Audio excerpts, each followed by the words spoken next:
সূর্য যখন আমাদের অর্ধ হাত উপরে আসবে, সূর্য যখন আমাদের এক হাত উপরে আসবে, ওই সময় যদি আমাদের মাথার উপরে সূর্যের তাপ দিতে থাকে, কি অবস্থাটা আমাদের হবে? কি অবস্থাটা হবে আমরা একটু খেয়াল করে দেখি। ওই কঠিন মুহূর্তেও আল্লাহ রাব্বুল আলামিনের আরশের নিচে ছায়া পাবেন 7 শ্রেণীর ব্যক্তি।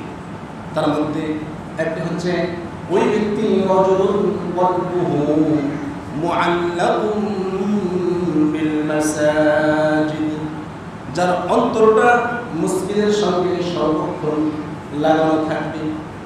অর্থাৎ মাগরিব পড়ে গেছে, চিন্তা করবে কখন আমি এশার নামাজ পড়ব, এশার পড়ে গেছে আবার চিন্তা করবে কখন আমি ফজরের জন্য উঠে সবার আগে আগে মসজিদে যাব।